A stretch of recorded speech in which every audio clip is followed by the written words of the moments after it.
amiguinhas, você que está aí, que estava vendo outra coisa e apareceu no seu celular, o Crentaço mandou lá outro programa, qualquer coisa assim, eu não lembro o que acontece. Por quê? Porque você curtiu a fanpage, o que eu tô falando? Porque você assinou o canal geriátrico mais famoso da internet gospel brasileira. Você, meu amigo, minha amiga que veio até aqui no vlog, na minha fecal opinião, esse termo tão antiquado, vlog. Oi, jovem. Oi. Por quê? Porque você vai lá no ask.fm/crentaços, coloca uma perguntinha lá qualquer e os meninos, a galera aqui, os entregadores de galão d'água da nossa equipe, eles não entregam só água, porque eles trabalham... O que foi? Eles trabalham na distribuidora de gás e água. Pega, o Jonathan monta na cargueirinha dele e sai pedalando pelo centro de Curitiba. Quando ele chega, ele vê aquele casco de Skol litrão, e dentro daquele casco de Skol litrão, que já está meio embolorado, que tem aquela coisa, ele olha lá dentro e fala: caramba, uma pergunta? É isso? Uma pergunta para o quê? Pra cá! Pra cá! Pra cá! Pra você responder aqui no vlog, na minha fecal opinião.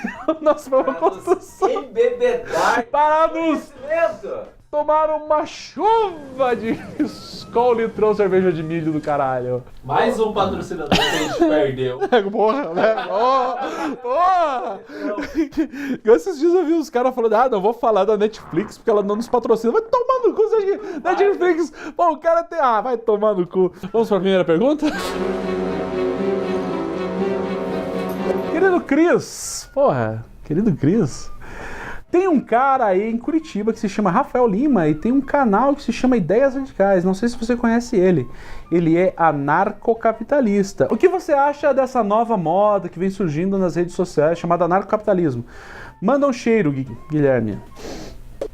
Cara, falar sobre o cara, eu não conheço o cara, eu já vi alguns vídeos do cara, não tenho nada contra ele em primeira instância, mas eu percebi que ele era curitibano, ele tem bem cara de... ele tem um sotacão de curitibano. Ele fala um pouco parecido com um cara que não é curitibano, mas veio pra cá e assumiu a cultura curitibana, que eu não vou falar o nome dele, porque agora ele não está mais aqui em Curitiba, ele está morando na França. Mas assim, o que eu acho dessa moda do anarcocapitalismo, que é mais importante do que, né, o canal do cara, como bem observou o nosso querido Jonathan aqui, eu acho que anarcocapitalismo é uma contradição de termos, porque o anarquismo ele surge como uma crítica ao capitalismo. E numa perspectiva, né, uma análise mais óbvia, as pessoas que estudam o anarquismo podem falar que anarquismo só é anarquismo mesmo na tradição dos anarquistas na Europa. Por exemplo, exemplos como os anarquistas da América do Sul aqui, né, antes da chegada dos europeus, eles não poderiam ser chamados de anarquista, mas deveriam ser chamados de outro nome, porque a anarquia faz referência a uma escola de pensamento. Mas se você for levar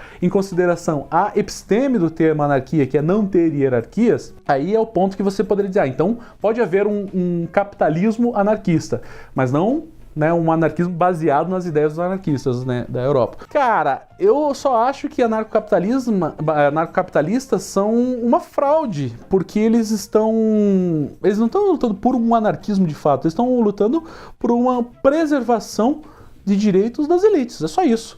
Os anarcocapitalistas, eles são nada mais, nada menos do que neoliberais. Eles usam, só que assim, eles não são neoliberais, eles não têm esse amparo, talvez, como é que eu vou dizer, teórico da coisa, mas o que eles querem é isso, é estabelecimento de uma loucura neoliberal que em última instância vai levar a gente lá pra, sei lá, Mad Max, tá ligado? Cada um por si e Deus por todos, e tiro na cara. Eu acho que esse neoliberalismo, que agora inventaram esse novo termo, que é o anarcocapitalismo, ele é, para mim, um sistema desumano, é um sistema que imputa ainda mais competição, que faz com que as pessoas se odeiem ainda mais, não numa perspectiva, né, pessoal e emocional, mas numa competição, uma correria que faz com que você olhe para o outro não como um ser humano. Isso acaba, em última instância, desumanizando o outro, porque você fala, né, nessa lógica meritocrata, de você falar, o cara que tá em tal lugar fez por merecer. Eu te pergunto, Joesley tá lá porque fez por merecer? Ou será que ele fez isso porque ele... E daí o anarcocapitalista vai falar assim, mas é só por causa do Estado. Porra, mas a JBS não é estatal, meu filho. Se ela decide, vamos privatizar, vamos estatizar tudo. Mano, sabe, nem estatizar tudo, nem privatizar tudo. O problema não tá aí. Essa é a minha ideia. Anarcocapitalismo é uma bobagem. É neoliberalismo disfarçado. Um beijo. Pergunta fecal, aquela pergunta que vai ser... Opa, eu fecho os olhos e um cocô cai no meu colo. Aquela perguntinha que é escolhida entre no episódio e no final do ano, essa pergunta pode voltar, retornar como a pergunta mais merda. E você, se você se indicou, se você colocou seu nome, pode ser presenteado com a possibilidade de vir pra cá. O único presente que você recebe é a possibilidade. E daí você paga e vem pra cá. Jonathan, qual que é a perguntinha, por favor? Barba, por que é proibido correr nos corredores da igreja se o próprio nome já diz corredor? Por que não pode correr no corredor, visto que o corredor se chama corredor? Mas na verdade, pensa comigo, o corredor... Você tá peidando, Mário? O corredor não é o ambiente para a corrida. O corredor é quem corre. O lugar para correr, assim como o bebedor não é o lugar onde se bebe, mas é a pessoa quem bebe, e você bebe no bebedouro, então o bebedor bebe no bebedouro. Se fosse um lugar para correr, seria corredouro e não corredor. Então o erro não é você andar devagar no corredor da igreja e tomar, ou se você correr, tomar um esbregue do diácono que fica ali. O errado é o corredor estar parado. O corredor deveria estar correndo. Mas o corredor está em movimento.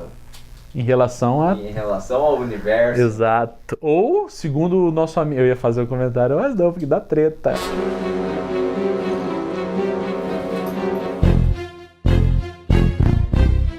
Dica de livro, a dica, né, já tradicional dica de livro é também, antes de mais nada, antes de falar do livro que eu vou falar aqui, é falar, você já ouviu o podcast da Tamires, o podcast novo do blog dos Crentaços? Entra lá, da prateleira e não na prateleira, como eu falei equivocadamente em outro momento, da prateleira, um livro, o podcast que é com indicações culturais, aquela coisa toda, né, não culturais, já foi falado, né, cultura que está na prateleira, né, não outras culturas, cultura reggae, por exemplo, não, pode ser, né, um CD de reggae, por exemplo, mas não é o caso. Mas a dica de livro que eu tenho pra dar hoje é um livro que é polêmico, senhoras e senhores.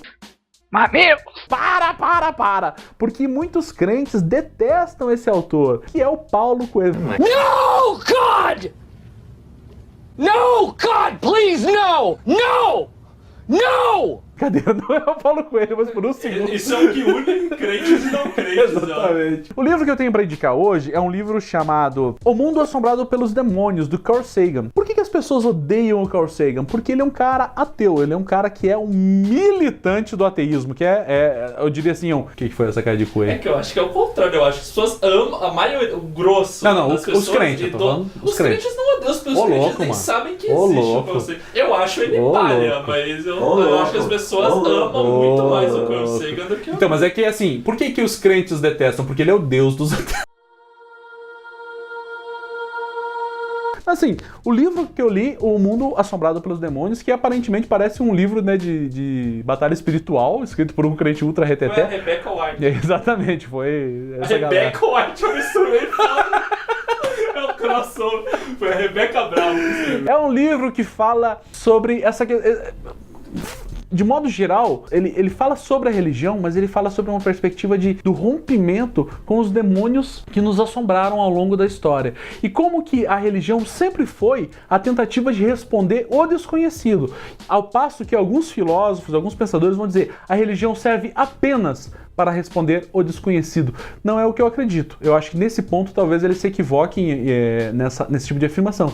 A religião não serve apenas para responder o desconhecido, mas em muitos momentos da história, ela foi usada para responder o desconhecido. Você vê isso, por exemplo, nos mitos, desde o norte da Europa até aqui na América do Sul, em todos os lugares do mundo você tem mitos para explicar o nascimento do sol, a chuva, todas essas coisas, mas a religião também foi utilizada para punir pessoas que pensam diferente. E esse é um ponto que é muito visível, né, na leitura desse livro. Claro, o livro é muito foda, eu recomendo, a leitura é muito fácil, não é um livro difícil para ler. Enquanto cristão, eu diria, ele é muito mais importante do que um ateu, porque de modo geral, isso só vai fazer com que o ateu diga, beleza, é isso mesmo, religião não presta, religião é um lixo, religião é porcaria, só serve para matar mulheres na Inquisição, só serve para punir judeus na Inquisição, coisas do gênero.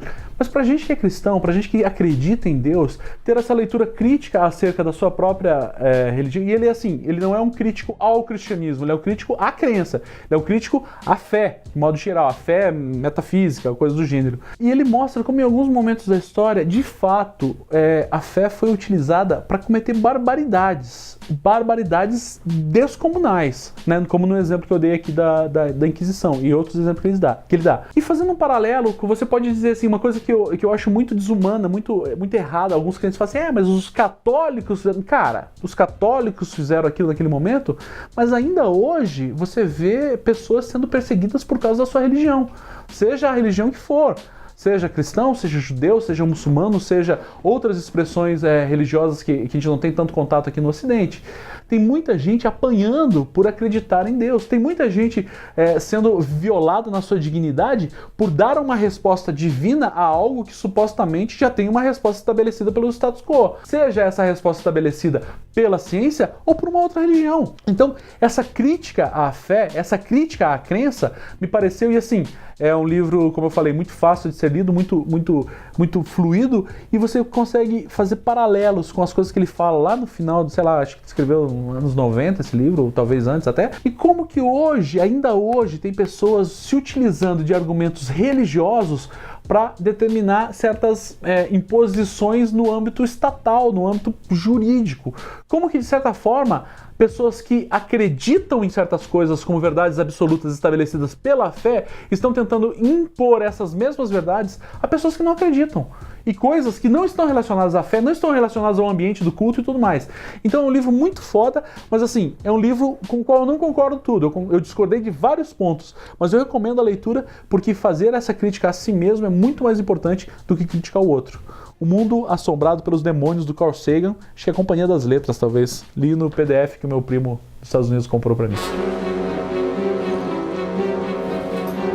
Último programa do mundo!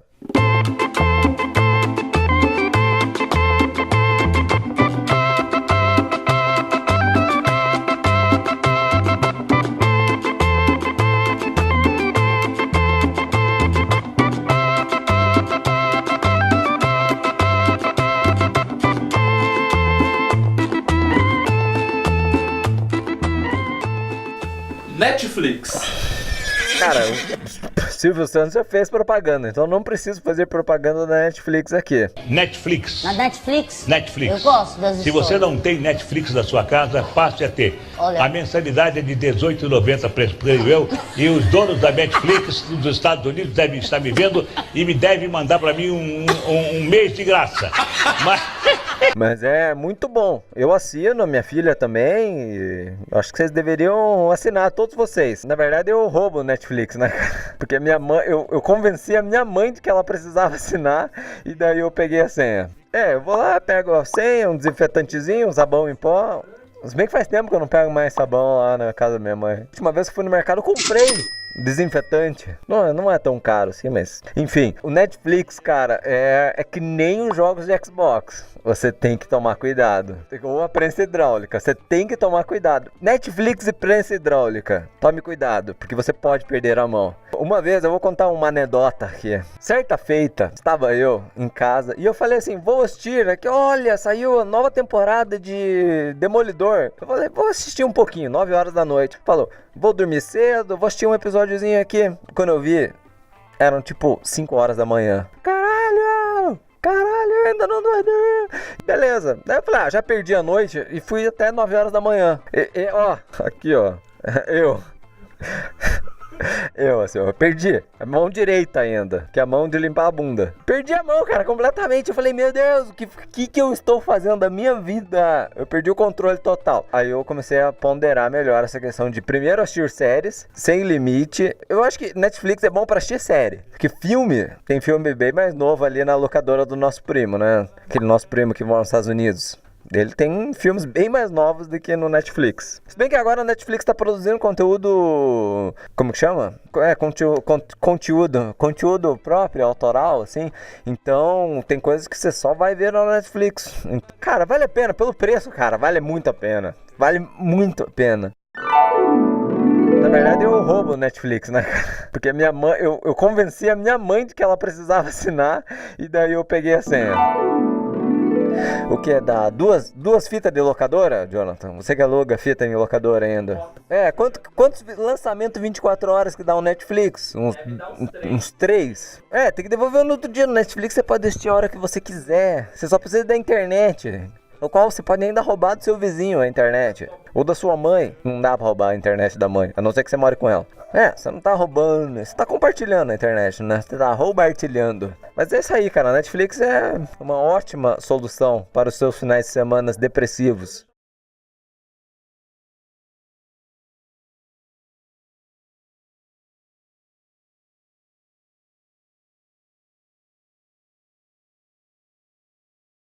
Às vezes quando eu tô falando, e as pessoas, os dois aqui, param de interagir comigo, eu tenho a impressão que eles foram embora. E eu tô falando sozinho aqui, ó. Que eu não consigo enxergar nada a partir de... Ai!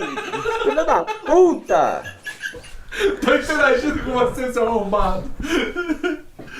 Tira o pão da boca, fela da puta. Não, quando eu percebi que você não tava, eu vou pegar e vou fazer assim, ó. Aqui, ó, eu tô aqui. Nossa, cara, eu estou sendo agredido. Assédio moral no trabalho.